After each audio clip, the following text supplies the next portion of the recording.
Hello students, welcome to education India. तो जो ये वीडियो होने वाली है वो इंडियन कॉन्ट्रैक्ट एक्ट 1972 की पार्ट 9 होने वाली, लास्ट पार्ट होने वाला, लास्ट वीडियो होने वाली, जिसके अंदर हम पढ़ने वाले हैं फ्रॉड एंड मिस रिप्रेजेंटेशन। ठीक है, तो जो ये है ये भी एक वैलिड कॉन्ट्रैक्ट का एसेंशियल एलिमेंट है। ठीक है, हमने पिछली वीडियो में फ्री कंसेप्ट के बारे में पढ़ लिया था। अब बात करते हैं फ्रॉड और मिस रिप्रेजेंटेशन क्या होता है ये दोनों। तो हम सबसे पहले फ्रॉड के बारे में डिस्कस करने वाले हैं।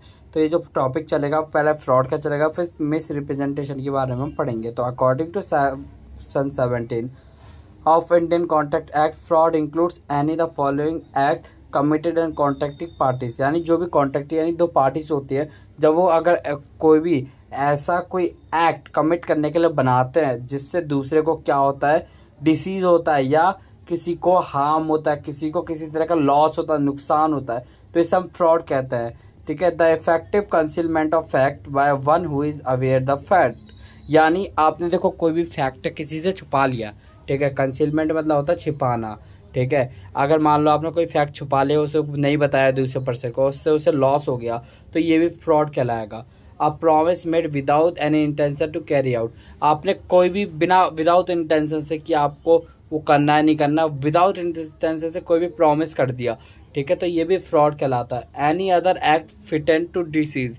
यानी जो भी एक्ट आप किसी को नुकसान करने के लिए करते हो वो भी इसके अंदर आ जाता है। एनी सच एक्ट और ओमिशन, अगर आप कुछ भूल गए हो, ठीक है, या इसके अलावा कुछ है, वो फ्रॉडुलेंट कहलाता है। ठीक है, फॉर एग्जांपल के लिए A sells his horse to B by auction.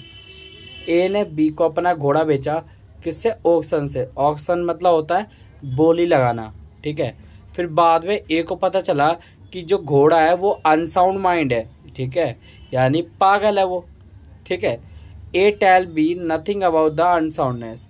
A ने बी को अनसाउंडनेस के बारे में कुछ नहीं बताया कि भाई वो अनसाउंड माइंड है। अनसाउंड माइंड मतलब थोड़ा पागल बोल सकते हो या कुछ भी बोल सकते हो। ठीक है, तो ए ने जो है इसके नहीं बताया बी को घोड़ा बेचते वक्त, तो ये क्या हो गया? एक फ्रॉड हो गया। किसकी तरफ से? ए की तरफ से। क्यों? क्योंकि ए को वो फैक्ट पता था। इसमें पहला वाला पॉइंट जो है वो आता है। ठीक है, पहला वाला पॉइंट यहाँ फिट बैठता है कि उसको फैक्ट पता था कि वो साउंड माइंड है, सॉरी अनसाउंड माइंड है। ठीक है, यानी वो पागल है घोड़ा, फिर भी बी को नहीं बताया। तो ये बी के साथ क्या है? बी के साथ ये फ्रॉड है। ठीक है, तो इसे ही हम फ्रॉड कहते हैं। आपको एग्जांपल समझ में आ गया होगा। अब बात करते हैं कैरेक्टरिस्टिक्स की कि फ्रॉड की क्या क्या कैरेक्टरिस्टिक्स होती है। The act done by parties done with the intention to device. यानी यहाँ पे डिवाइस कोई इलेक्ट्रॉनिक डिवाइस नहीं है। देखो, अगर मान लो आप किसी को किसी भी तरह से इलेक्ट्रॉनिक डिवाइस है किसी से भी, जैसे साइबर क्राइम वाले, साइबर क्रिमिनल्स होते हैं, ठीक है, साइबर फ्रॉड डस्टर होते हैं, वो किसी के साथ साइबर फ्रॉड कर देते हैं, तो वो पैस में आ जाता है। ठीक है, the act may be done the party by himself and his connivance to some as his agent. ठीक है, the act amounting to fraud may be suggestion of fact. यानी अगर आप किसी को गलत सजेशन दे देते हो तो ये भी एक फ्रॉड माना जाता है। The statement being made without believe to its truth. ठीक है, जो स्टेटमेंट है ना वो विदाउट बिलीव पे यानी भरोसे पे कर देते हैं। ठीक है, तो अगर आप विदाउट भरोसे के कोई भी स्टेटमेंट देते हो, ठीक है, तो और ये सजेशन क्या है, गलत देते हो, ठीक है, बिना सोचे समझे, तो ये भी फ्रॉड माना जाएगा। The act may amount to be active concealment of fact. Concealment मतलब होता है छुपाना। ठीक है, तो ये माना जाएगा कि आपने जो है ना वो फैक्ट जो छुपाया है। The party has concealed a fact which was due to bound to disclose. यानी उसने बताया नहीं, उसने छुपा लिया। जैसे ए और बी के केस में जब ए ने बी को घोड़ा बेचा था, तो ए ने बी को ये तो नहीं बताया कि जो घोड़ा वो अनसाउंड माइंड है, यानी पागल है थोड़ा दिमाग से, ये तो बताया नहीं। तो ए की तरफ से क्या हो गया? ये फ्रॉड हो गया। The act amounting to fraud is in the form false promise. देखो, अगर आप कोई भी गलत प्रॉमिस कर देते हो, ठीक है, कोई भी फॉल्स प्रॉमिस कर देते हो, तो ये भी फ्रॉड कहलाता है। अमाउंटिंग क्या होती है इसकी? फ्रॉड से। यहाँ अमाउंट का मतलब पैसों से नहीं है, अमाउंट का मतलब है यहाँ पे लॉस से, कि इसे माना जाएगा, यानी इसे भी फ्रॉड माना जाएगा अगर आप कोई गलत प्रॉमिस करते हो तो। ठीक है, अब इस साइलेंस ऑफ फ्रॉड क्या चुप रहना फ्रॉड होता है? तो इसको मैं यहाँ टर्म बता देता हूँ। बहुत सारे स्टूडेंट कंफ्यूज होंगे कि अगर किसी ने हमें नहीं बताया, ठीक है, तो वो क्या फ्रॉड होगा। Explanation to section 17 state in clear terms that mere silence is not fraud. Silence रहने को हम फ्रॉड नहीं कहेंगे, ठीक है।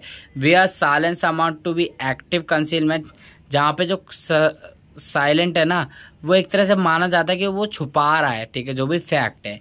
It's all amount to fraud, ठीक है, यहाँ पे माना जाता है कि ये फ्रॉड है।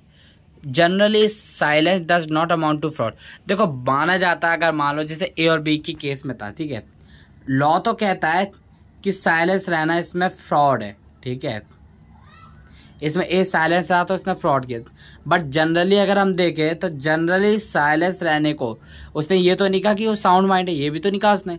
तो जनरली देखें तो ये क्या है, ये फ्रॉड नहीं होता है।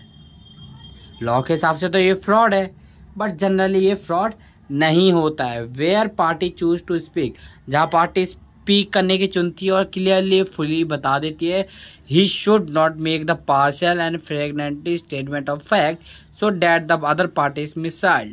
The court has decided in Bimla Bai versus Shankar Lal year 1959 MPA that a partial statement verbally accurate, यानी ये एक केस जो है बिमला बाई वर्सेस शंकर लाल का, ठीक है, जहाँ पे accurate may be as a false statement as if it is misstated fully, यानी उसने कुछ ऐसी स्टेटमेंट बताई बट उसने मिस्टेकली उसे गलत बता दिया, ठीक है, एक्यूरेट को थोड़ा गलत तरीके से बताया, तो ये कोर्ट ने क्या डिसाइड कर दिया कि ये फ्रॉड माना जाएगा, ठीक है। तो ये जो केस लो ये आप गूगल पर डाल देना तो आपको वहाँ पूरा केस लो आ जाएगा।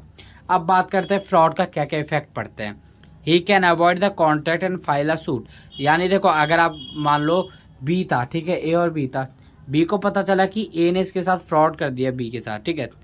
अब क्या होगा, अब जो बी होगा वो कॉन्ट्रैक्ट तो एक तरह से अवॉइड कर देगा, कॉन्ट्रैक्ट को तो कैंसिल करेगा, बट उसके साथ साथ ये कोर्ट भी जाएगा, कोर्ट में बोलेगा कि ए ने मेरे साथ फ्रॉड किया है, उसने मेरे को घोड़े के अनसाउंडमेंट के बारे में कुछ नहीं बताया, ठीक है। तो जो फ्रॉड डी होती है, ठीक है, जिसके साथ फ्रॉड हुआ जाता है जिस पार्टी के साथ, तो वो केस कर सकती है, सिर्फ वही केस कर सकती है। He can revoke the contract, यानी वो कॉन्ट्रैक्ट को कैंसिल कर सकती है। He can refuse the fulfilment is part of promise and defence suit file, यानी वो जो भी प्रॉमिस करता है उसको देने से मना कर सकती है, ठीक है। कुछ पैसों के लिए जैसे ए ने बी को घोड़ा बेचा था तो बी पैसे देने को मना कर सकता है, प्लस कोर्ट में फाइल भी कर सकता है केस, और प्लस उसको क्या है डैमेजेस मिलेंगे उसके, जो भी उसे डैमेज होगा, ठीक है। Breach of contract for damages जो भी होगा, ये जो ब्रीच ऑफ कॉन्ट्रैक्ट आप न्यू वर्ड सुन रहे हो, ये अगले चैप्टर में अगली यूनिट में आपको बताया जाएगा deeply. He can treat the contract as a valid one ask the specific performance for damage, ठीक है।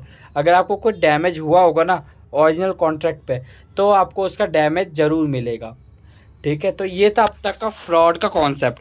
अब बात आता है मिस रिप्रेजेंटेशन का कॉन्सेप्ट, जो कहता है सेक्शन 18। सेक्शन 17 कहता था फ्रॉड के बारे में, ठीक। तो जो मिस रिप्रेजेंटेशन है वो सेक्शन 18 कहता है। तो misrepresentation has been defined by act follows, ठीक है। तो एक किस तरह डिफाइंड होता है वो हम देख लेते हैं। A position ascertaining in manner not warranted bye information by person making, ठीक है। जरूरी नहीं है कि जो पर्सन है, जो भी वो कह सकते हैं हम इंफॉर्मेशन बता रहा है वो सही हो, ठीक है। Any breach of duty without intent to deceive gains, मतलब कोई भी पर्सन अगर किसी को हार्म करने की या उससे कोई प्रॉफिट लेने की, ठीक है, के लिए उसे मिसलीड करता है, ठीक है, यानी उसे बहकाता है या बोलो उसको एक तरह से मिसगाइड करता है, ठीक है। यानी जाना कहीं और है, कुछ और, जैसे दूसरा पर्सन होता है, ठीक है, जाना उसे कोई हम रास्ते पे होता है लेकिन दूसरा पर्सन उसे बता कोई और रास्ता देता है, तो एक तरह से बहकाना कहते हैं, ठीक है। या हम इसे कुछ भी कह सकते हैं ऐसा, ठीक है, जो मिसगाइड करता हो उसे, ठीक है, यानी गलत इंफॉर्मेशन देता हो, तो गलत सजेशन देता हो, इसे मिसलीडिंग कहते हैं। कॉजिंग, अगर किसी इनोसेंट पर्सन को कॉज होता हो तो उसे भी हम मिस रिप्रेजेंटेशन ही कहते हैं। अब कैरेक्टरिस्टिक्स की बात कर ले मिस रिप्रेजेंटेशन। देखो मिस रिप्रेजेंटेशन का अगर नॉर्मली बताऊँ ना, अगर आप किसी को एक तरह से बहकाते हो, ठीक है, या किसी को कुछ ऐसी इन्फॉर्मेशन देते हो जो गलत हो, तो उसे मिस रिप्रेजेंटेशन कहते हैं। There must be misstatement of material fact, यानी आप जो भी फैक्ट होगा, मटेरियल फैक्ट होगा, उसको आप बताओगे गलत, ठीक है। जैसे ए और बी था, ठीक है, अब ए ने बोल दिया कि भाई ये साउंड माइंड है, ठीक है, बट रियल में क्या था कि जो घोड़ा था अनसाउंड माइंड था, तो उसने क्या है मिस स्टेटमेंट बताई, यानी गलत तरीके से स्टेटमेंट बता दी, गलत स्टेटमेंट बता दी, तो मिस प्रेजेंटेशन हो गया ये, ठीक है उसको, ठीक है। The statement must not be more of mere opinion, ठीक है, एंड हारिसी कमेंडेंस बिकॉज प्रेज नो ऑब्लिगेशन, इसके अंदर नो ऑब्लिगेशन होती है। Misstatement must be made with intention, ये होता है दूसरे पार्टी को हार्म करने के इंटेंशन से होता है। The other party must have induced the miss statement, the statement being made is wrong one. देखो ये एक पार्टी की तरफ से रॉन्ग होती है, दूसरी पार्टी की तरफ से नहीं होती है। The statement has been made by the party contract or his agent by not a stranger, मतलब जो ये मिसप्रेजेंट स्टेटमेंट होती है ना, ये सिर्फ दो पार्टीज के बीच में होती है, किसी स्ट्रेंजर के बीच में नहीं होती है। अब काइंड्स की बात कर लेते हैं। The terms misrepresentation as define, ठीक है, as can be send word means and include, ठीक है, मीन्स मतलब इसका मतलब, इंक्लूड्स मतलब इसके अंदर क्या क्या आता है। ये तीन तरह से हो सकता है। It may take the form of unwarranted positive statements, ऐसे स्टेटमेंट जो आपने जो है सही नहीं बताई, ठीक है, आपने कुछ स्टेटमेंट है जो अनवारंटेड बता दी, यानी गलत स्टेटमेंट बता दी सही तरह से। It may take form of breach of duty, ठीक है, ये वही बात आ गई अगर आप किसी को मिसलीड करते हो, ठीक है, तो ये भी ये होता है। Constructing fraud, it may be take causing a party to contract make mistake, आगे देखो कोई भी पार्टी किसी को हार्म करना चाहती है और मिस्टेक कर देती है, तो इसे भी हम मिस स्टेटमेंट कहते हैं। अब बात करते हैं मिस स्टेटमेंट का, मिस प्रेजेंटेशन का इफेक्ट क्या क्या पड़ता है। ही कैन अवॉइड, वो क्या अवॉइड कर सकता है, एंड रिवोक कर सकता है कॉन्ट्रैक्ट को, और वो क्या कर सकता है कोर्ट में केस कर सकता है उसके खिलाफ, ठीक है।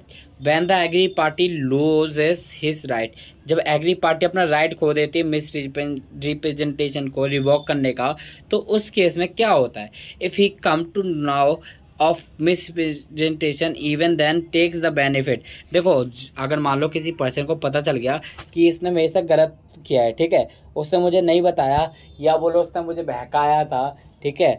हमने पिछली वीडियो में एक टीचर वाला एग्जांपल देखा था जिसके अंदर ए और बी था, टीचर बी थी टीचर, ए ने क्या कर थे बी को कोई रिश्वत वगैरह दी थी, याद है 200 रुपये समथिंग, ठीक है। फिर बी ने क्या कहते टीचर ने ए को अच्छे ग्रेड्स दे के पास कर दिया था, तो उसको क्या कहते हैं बहलाया फुसलाया था, ठीक है, उसको गलत संगत में डाल दिया, तो ये उसी का यहाँ आ जाएगा, फिट बैठ जाता है वो वाला एग्जांपल, ठीक है।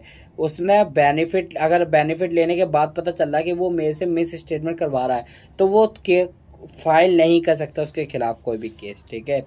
He can not brought back, यानी उसे वापस नहीं ले सकता है क्योंकि उसने बेनिफिट ऑलरेडी ले लिया है। अगर वो बेनिफिट नहीं लेता ना तो वो उसको कैंसिल कर सकता था। अब बात करते हैं फ्रॉड और मिस रिप्रेजेंटेशन, इंपॉर्टेंट टॉपिक है ये टॉपिक, ये पूरा इंडियन कॉन्ट्रैक्ट एक्ट इंपॉर्टेंट है, बट ये डिफरेंस है। मीनिंग की बात करते हैं, the fraudulent act intentionally committed, ये वन पार्टी होती है जो किसी दूसरी पार्टी के साथ कोई भी फ्रॉड करती है, ठीक है, यानी कोई भी इंटेंशनली करना चाहती है कि भाई मैं इसको नहीं बताऊंगा, ठीक है, कुछ भी। और इसमें क्या होता है इनोसेंट मिस्टेक कर देता है कोई भी, ठीक है, इनोसेंट होता है एक तरह से। सेक्शन 17 कहता है, ये 18 कहता है, in order to mislead other party, यहाँ पे मिसलीड करता है, बट यहाँ मिसलीड नहीं करता, यहाँ मिसगाइड करता है, यहाँ पे बताता नहीं है, उल्टा सीधा गलत चीज़ बता देता है, यहाँ पे गलत चीज़ नहीं बताता। Variation in extent of truth, in fraud the party making representation know that the declaration is not true, उन्हें पता है कि जो ये बता रहा है वो ट्रू नहीं है, ठीक है, और इसमें पता है वो ट्रू है।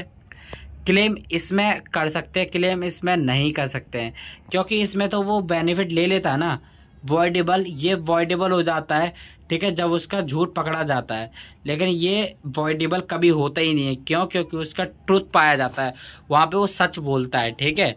तो ये था आज का हमारा topic last Indian contract act का।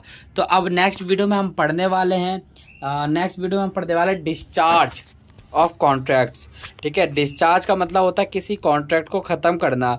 देखो अब हमने इंडियन कॉन्ट्रैक्ट एक्ट में कॉन्ट्रैक्ट को बनाना सीखा, ठीक है, कॉन्ट्रैक्ट को बनाना सीखा। अब हमें उसे डिस्चार्ज करना है, ठीक है।